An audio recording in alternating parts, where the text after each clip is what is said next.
أنا عمري في حياتي ما كنت أصدق إن صاحبتي وعشرة عمري ممكن تعمل معايا كده.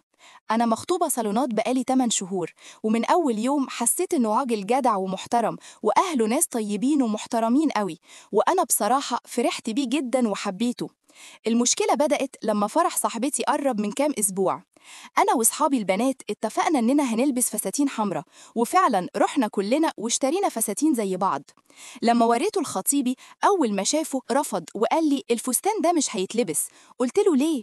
قال لي علشان ضيق ومبين كل تفاصيل جسمك.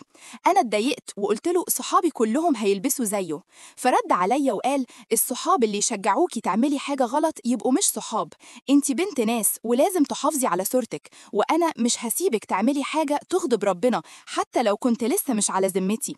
أنا في الأول زعلت، بس نظرتي اتغيرت فيه تماما لما تاني يوم لقيته سايب شغله وجالي لحد البيت وخدني بنفسه واشترالي فستان واسع وغالي، حرفيا سعره 3 أضعاف الفستان اللي كنت هلبسه.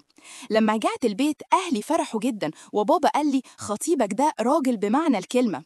المشكلة إني حكيت لصاحبتي على كل اللي حصل، فقالت لي ده عايز يتحكم فيكي ودي بداية السيطرة.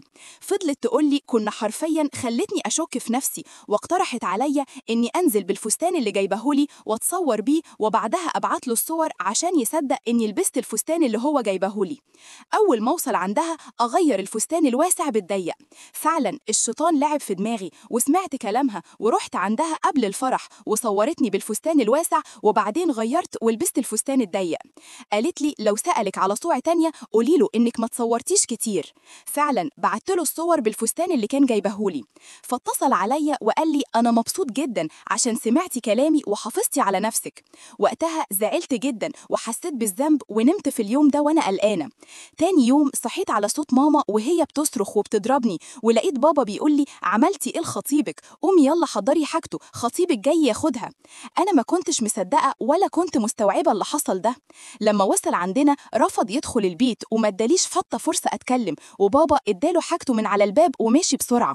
لما قابلت أخته حلفتها بالله تقولي على السبب، واتصدمت لما عرفت إن صاحبتي اللي شجعتني ألبس الفستان واللي كنت واثقة فيها وبعتبرها زي أختي بعتت له صوري بالفستان الضيق وقالت له إزاي تتجوز واحدة بتخدعك دلوقتي.